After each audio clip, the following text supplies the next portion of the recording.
बिस्मिल्लाहिर्रहमानिर्रहीम। अस्सलाम वालेकुम स्टूडेंट्स, कैसे हैं आप सब। उम्मीद करती हूँ आप सब बिल्कुल खैरियत से होंगे। तो स्टूडेंट्स, आज हम प्रिपरेशन कर रहे हैं क्लास 10th केमिस्ट्री कंपोजिट पीबीए फैडल बोर्ड। और इससे पहले हम सेक्शन ए के 3 एक्सपेरिमेंट्स और उनके प्रैक्टिस टेस्ट कंप्लीट डिस्कस कर चुके हैं। और तमाम के तमाम जो है वो एक्सपेरिमेंट्स और उनकी वीडियोस, एक्सप्लेनेशन वीडियोस का लिंक डिस्क्रिप्शन में है, आप उसको वहाँ से देख सकते हैं या easycam4u.com वेबसाइट को विज़िट कर सकते हैं। easycam4u.com वेबसाइट पे आपको पीबीए प्रिपरेशन का टैब नज़र आता है जिसमें तमाम की तमाम वीडियोस एक सीक्वेंस में हैं। तो चलिए स्टूडेंट्स, इस वीडियो में हम स्टार्ट करते हैं experiment number 4। Determine the exact molarity of sodium hydroxide solution volumetrically. Basically इसमें हमने क्या करना है कि जिस तरह के सोडियम हाइड्रोक्साइड है वो अननोन उसकी कंसंट्रेशन है, हमें नहीं पता कि कितने ग्राम सोडियम हाइड्रोक्साइड लेकर उसका सोल्यूशन बनाया गया है। और मींस के मोलैरिटी बेसिकली आपने 10th क्लास में भी इसके जो स्टोकियोमेट्री में इसके क्वेश्चंस भी किए हैं। तो मोलैरिटी बेसिकली क्या होती है हमारे पास, मोल्स पर डीएम क्यूब। ठीक है, molarity is equals two moles per DM cube. Means के सोडियम हाइड्रोक्साइड के कितने मोल्स 1 डीएम क्यूब में प्रेजेंट हैं वो हमें नहीं पता, और वो हम पता कर सकते हैं by volumetric analysis. Volumetric analysis का मतलब है कि by measuring the volume of by measuring the volume of known concentration solution। ठीक है, यानी एक हमारे पास सोल्यूशन है अननोन, उसकी मोलैरिटी है, ठीक है, और वो है अननोन मोलैरिटी वाला, और वो है हमारे पास सोडियम हाइड्रोक्साइड। ठीक है, और उसको हम जब टाइट्रेट करेंगे विद अ सोल्यूशन, ठीक है, with a non concentration solution जिसकी मोलैरिटी हमें नॉन होगी। ठीक है, और वो हम लेंगे HCl। ठीक है, तो HCl की मोलैरिटी हमें नॉन है और सोडियम हाइड्रोक्साइड की मोलैरिटी अननोन है। ठीक है, इन दोनों को हम जब टाइट्रेट करेंगे तो हम जो है वो बहुत इजीली फाइंड आउट कर सकते हैं मोलैरिटी ऑफ अननोन सोल्यूशन। ठीक है, अब इसके लिए फॉर्मूला क्या यूज़ होता है पहले आप वो देख लें ताकि आपको पता चले कि हम अगर मोलैरिटी फाइंड आउट करनी है, एक ही पता है एक की नहीं पता, तो टाइट्रेशन से क्या होगा। तो टाइट्रेशन से बेसिकली क्या होता है कि जब मैंने आपको एक बीकर में सोडियम हाइड्रोक्साइड दिया, ठीक है, सोडियम हाइड्रोक्साइड दिया और मैंने आपको नहीं बताया कि इसकी मोलैरिटी कितनी है, 0.1 है या 0.2 है, ठीक है, या 1 मोलर है, कितनी है मैंने आपको नहीं बताया, और आपसे कहा है कि इसकी मोलैरिटी को फाइंड आउट करें। ठीक है, तो आपने क्या करना है कि आपने इसका मेजर्ड वॉल्यूम लेना है। ठीक है, मेजर्ड वॉल्यूम लेकर कितना, यानी 10 ml यानी नॉन वॉल्यूम लेकर आपने इसको जो है वो कॉनिकल फ्लास्क में ऐड करना है। ठीक है, कॉनिकल फ्लास्क में ऐड करना है तो इट मीन्स कि आपको इसका वॉल्यूम पता है। ठीक है, और बेसिकली जब हम टाइट्रेशन करने जा रहे हैं तो टाइट्रेशन में बेसिकली हमारे पास हमें पता है कि acid reacts with the base to form salt and water. ठीक है, तो हमें इसकी जो है वो इक्वेशन पता है। ठीक है, हमें इसकी क्या पता है, इक्वेशन, यानी यहाँ पर हमारे पास जो एसिड है वो बेस के साथ रिएक्ट करता है। ठीक है, और बनाता है सॉल्ट हमारे पास बनेगा सोडियम क्लोराइड प्लस वाटर। ठीक है, ये बन जाएगा। तो अब हमारे पास क्या है कि इसमें इक्वेशन आपको बैलेंस्ड केमिकल इक्वेशन जो है वो नंबर ऑफ मोल्स बता रही होती है कि one mole of HCl completely reacts with 1 mole of base to form the salt and water. ठीक है, यानी मोल्स भी आपको पता चल गए। ठीक है, क्योंकि आप इन दोनों को जब रिएक्ट करवाएंगे तो इन दोनों का 1 मोल के साथ ही कम्प्लीटली रिएक्ट करेगा। अगर आप फॉर एग्जांपल क्या करते हैं कि आपके पास 2 मोल्स हैं सोडियम हाइड्रोक्साइड के और आप 1 मोल ऐड करते हैं HCl का, तो कंप्लीट रिएक्शन नहीं होगा। ठीक है, क्योंकि 1 मोल ने 1 मोल के साथ कंप्लीट रिएक्शन कर लिया और 1 मोल ऑफ सोडियम हाइड्रोक्साइड अभी भी पड़ा हुआ है और कंप्लीट रिएक्शन नहीं हुआ। ठीक है, तो यहाँ से आपको पता चल गया कि कंप्लीट रिएक्शन के लिए दोनों के 1 मोल चाहिए हैं। अब जो है वो फार्मूला जो है वो देख लें, M1V1 is equal over N1। ठीक है, is equals to M2V2 over N2। ठीक है, तो इसमें हमें जो चीज़ें पता हैं वो उस पर हम टिक लगाते जाते हैं। जैसे हमें दोनों के नंबर ऑफ मोल्स का पता है, हमें जो है वो मोलैरिटी को फाइंड आउट करना है, मोलैरिटी ऑफ NaOH को फाइंड आउट करना है। ठीक है। बाकी हमें जो HCl की मोलैरिटी है वो भी पता है, NaOH का वॉल्यूम भी पता है, 10 ml लिया है हमने, ठीक है। और क्या नहीं पता हमें, हमें जो प्यूरिट में से फ्लास्क में HCl ऐड होगा, ठीक है, इसमें हमने HCl लिया हुआ है, तो वो कितना ऐड करना है वो हमें नहीं पता। वो अभी हम टाइट्रेशन करेंगे तो वो उससे हमें पता चलेगा। वो किससे के थ्रू पता चलेगा? टाइट्रेशन के थ्रू पता चलेगा, ठीक है।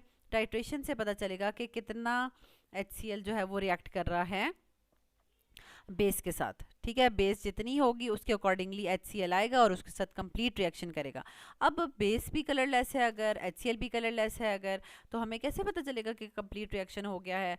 तो दैट्स वाई जो है हमारे पास यहाँ पर, ये तो मैंने पिक्चर डायग्राम नेट से लिया है, तो नेट पे इसको डायरेक्ट ब्लू ही दिया हुआ था, तो इसको हम ज़रा ब्लू से ख़त्म करते हैं। ब्लू नहीं है, ठीक है, ये कलरलेस है। सोडियम हाइड्रोक्साइड का सोल्यूशन जो है वो हमारे पास यहाँ पे कलरलेस होता है, ठीक है, और कलरलेस है, और ऊपर से जो HCl आ रहा है वो भी कलरलेस होगा, ठीक है। लेकिन हमें कलरलेस से तो नहीं पता चलेगा, तो फिर हम इंडिकेटर की हेल्प लेंगे। हम जब इसमें इंडिकेटर ऐड करेंगे तो इंडिकेटर की वजह से इसका कलर हो जाएगा पिंक, ठीक है। सारा का सारा NaOH सोल्यूशन जो है वो किस कलर का हो जाएगा? पिंक कलर का हो जाएगा, ठीक है। इंडिकेटर ऐड हो गया है, इंडिकेटर बेस में पिंक कलर देता है, ठीक है।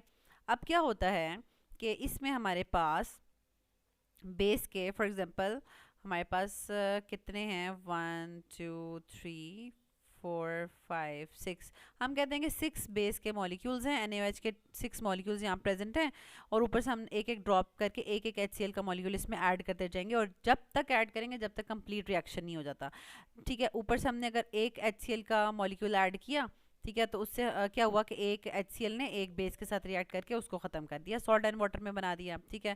फिर दूसरा ड्रॉप ऐड किया, फिर तीसरा ड्रॉप ऐड किया, तो देखिए आहिस्ता आहिस्ता जो है ना पिंक कलर जो है सोल्यूशन का ना वो लाइट पिंक होता जा रहा है, ठीक है, और बेस जो है वो आहिस्ता आहिस्ता ख़त्म होती जा रही है, और HCl जो है वो ऐड होता जा रहा है, ठीक है। अब एक टाइम आएगा कि हमारे पास जो है वो बेस सारी की सारी यूटिलाइज हो गई, जो 10 ml हमने डाली थी वो सारी की सारी यूटिलाइज हो गई, और एकदम से जो है वो लाइट पिंक कलर होते होते जो है वो सोल्यूशन का कलर वाइट हो गया, क्योंकि ऊपर से जो है एक एसिड का ड्रॉप जो है वो एक ज़्यादा हो गया, ठीक है। यानी बेस तो अब सोल्यूशन में है ही नहीं, सॉल्ट है, वाटर है, और साथ ऊपर से एक ड्रॉप हमने जो ऐड किया है HCl का वो प्रेजेंट है। अब इंडिकेटर आपने डाला हुआ है इसके अंदर, इंडिकेटर क्या कहता है, ओहो अब तो इसके अंदर बेस है ही नहीं, बेस पे मैं पिंक कलर देता हूँ, लेकिन एसिड में तो मैं कलरलेस होता हूँ, तो उसमें उसने देखें यहाँ पर सारा का सारा पिंक कलर जो है वो यहाँ से आपको नज़र नहीं आएगा। यहाँ थोड़ा थोड़ा सा तो नज़र आ रहा है ना, ये बिल्कुल भी नज़र नहीं आएगा, ऐसे कर ख़त्म हो जाएगा, ठीक है।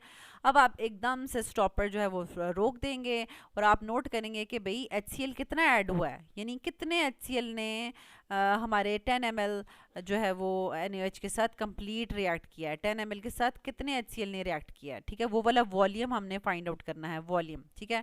पहले यहाँ पर 0 था, 0 से स्टार्ट हुआ, और जब हमने स्टॉप किया तो वो 10 ml पे ही स्टॉप हुआ, ठीक है। तो अब हमने कहा कि ओके, यानी हमारे पास जो सोडियम हाइड्रोक्साइड था जिसकी कंसंट्रेशन पता नहीं थी हमें, उसने हमारे नॉन कंसंट्रेशन वाले HCl के साथ जो है कंप्लीट रिएक्शन शो किया है, और कंप्लीट रिएक्शन पे हमने जैसे ही कलर चेंज हुआ हमने स्टॉप कर दिया और उसका वॉल्यूम नोट कर लिया, ठीक है।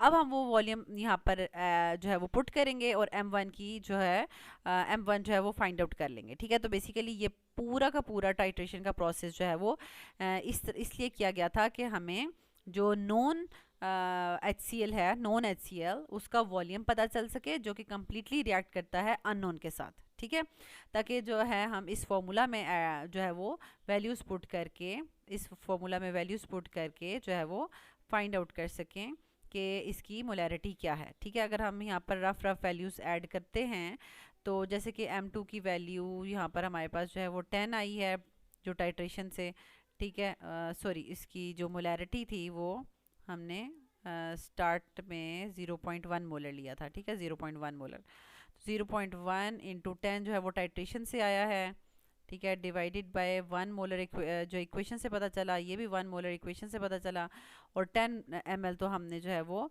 यहाँ से खुद मैयर करके लिया था। तो इसका आंसर जो है वो हमारे पास 0.1 ही आ जाता है, 0.1 मोलर ही आ जाता है, ठीक है। तो यानी NaOH जो है वो आपने उसकी मोलैरिटी 0.1 मोलर फाइंड आउट कर ली है, ठीक है। तो बेसिकली कहानी जो है, पीछे थीम जो है वो आपको टाइट्रेशन का पता चल गया है। तो टाइट्रेशन में बेसिकली हमने एसिड को बेस के साथ रिएक्ट करवाना होता है, सॉल्ट एंड वाटर बनाने होते हैं, और ये एक न्यूट्रलाइजेशन रिएक्शन होता है। लेकिन जो है इसमें हमें पूरे के पूरे रिएक्शन को कंप्लीट अंडरस्टैंड मतलब ये नहीं देखने के लिए कि रिएक्शन कंप्लीट हुआ है, तो हमें इंडिकेटर की हेल्प लेनी पड़ती है। तो यहाँ पे अगर केमिकल्स देखें तो 0.1 मोलर HCl सोल्यूशन लिया है, सोल्यूशन ऑफ NaOH लिया है, डिस्टिल्ड वाटर और फिनोल्फथलीन एज अ इंडिकेटर लिया है, ठीक है। तो यहाँ पर आप देख सकते हैं कि volumetric analysis is used to find the molar concentration of a solution by means of titration, practically finding the volume of a solution which completely reacts with the definite volume of another solution is called titration. तो यहाँ पर हम basically ये भी add कर सकते हैं कि we are finding the volume of a known solution, known concentration solution, ठीक है, which completely reacts with the definite volume of a unknown solution, ठीक है, it is called titration. और कॉमन इंडिकेटर्स जो हैं वो फिनोल्फथलीन, लिटमस पेपर या methyl orange वगैरह जो है वो यूज़ होते हैं। तो यहाँ पर मैंने आपको जो है वो बता दिया कि मोलर रेशोज़ इनके दरमियान में क्या है। स्टैंडर्ड सोल्यूशन जो है वो हम यूज़ करें 0.1 मोलर HCl, इंडिकेटर फिनोल्फथलीन, और एंड पॉइंट वेरी लाइट के बाद, क्योंकि एकदम से एक ड्रॉप भी ऊपर आएगा तो वो कलरलेस हो जाएगा, ठीक है। तो अक्सर जो है वो हम एंड पॉइंट वेरी लाइट होता है, ठीक है, और फिनोल्फथलीन जो है वो एसिड में कलरलेस जो है वो देता है, ठीक है। तो यहाँ पर आप देख सकते हैं कि हम जो ऑपरेटर्स को बहुत अच्छे से इसको वॉश करेंगे, और फिर इसमें जो है वो हम पिपेट के थ्रू जो है वो 10 ml मैयर करके कॉनिकल फ्लास्क में ऐड करेंगे, ठीक है। देन कॉनिकल फ्लास्क में जो है वो NaOH जो है वो कलरलेस था, लेकिन फिनोल्फथलीन ऐड किया तो एकदम से पिंक हो गया। देन जो है वो ब्यूरेट में HCl ऐड किया जा रहा है, वो भी कलरलेस है। 1 बाय 1 जो है वो ड्रॉप स्लोली ऐड किया जाएगा, और साथ साथ हम शेक करेंगे इसको, ठीक है, ताकि जो है वो उसका कलर जो है वो आहिस्ता आहिस्ता से वो कंप्लीट रिएक्शन करें। और आप देख सकते हैं कि ये आहिस्ता आहिस्ता कलर लेस हो गया है, ठीक है। कलर लेस तक देख लें, और फिर एक ड्रॉप ऐड करने से ये जो है वो बिल्कुल लाइट पिंक से एक ड्रॉप ऐड करेंगे तो वो कलर लेस हो जाएगा। ये देखें कलर लेस हो गया। और अब ब्यूरेट पे रीडिंग चेक करें तो वो 10 आ रही है। तो इस तरीके से हम यही प्रोसीजर जो है वो 2 to 3 टाइम्स जो है वो रिपीट करेंगे, ठीक है, ताकि हम जो है वो एवरेज वैल्यू जो है वो ले सकें। तो तीनों टाइम्स जो है वो हमारे पास वॉल्यूम यूज्ड ऑफ एसिड जो है वो 10 आया है, 10 ml आया है। तो इसको हम एवरेज लेंगे तो 30/3 तो हमारे पास 10 आ जाएगा, ठीक है। तो हमने जो फॉर्म देखा था M1 V1 N1 M2 V2 और N2, ठीक है।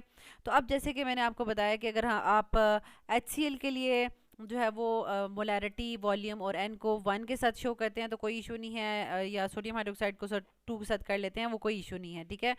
तो अब आपने बेस को फाइंड आउट करना था, ठीक है, बेस की मोलैरिटी फाइंड आउट करनी थी, M2 फाइंड आउट करना है, ठीक है। तो वो यहाँ पर 0.1 आपने कैलकुलेट कर लिया। So the molarity of the given sodium hydroxide solution is 0.1 molar. तो स्टूडेंट्स यहाँ तक हमने जो है एक्सपेरिमेंट नंबर 4 टाइट्रेशन को कम्प्लीटली डिस्कस कर लिया। बहुत इजी था, ठीक है। एक नॉन कंसंट्रेशन वाले सोल्यूशन का वॉल्यूम फाइंड आउट करके हम अननोन जो है सोल्यूशन उसकी कंसंट्रेशन या मोलैरिटी फाइंड आउट कर सकते हैं, ठीक है। नेक्स्ट वीडियो में हम इसके तमाम के तमाम प्रैक्टिस टेस्ट डिस्कस करेंगे। उस वीडियो को आपने ज़रूर वॉच करना है। अल्लाह ताला आपको बहुत आसानियाँ अता फरमाए और आसानियाँ तकसीम करने का शर्फ अता फरमाए। आमीन।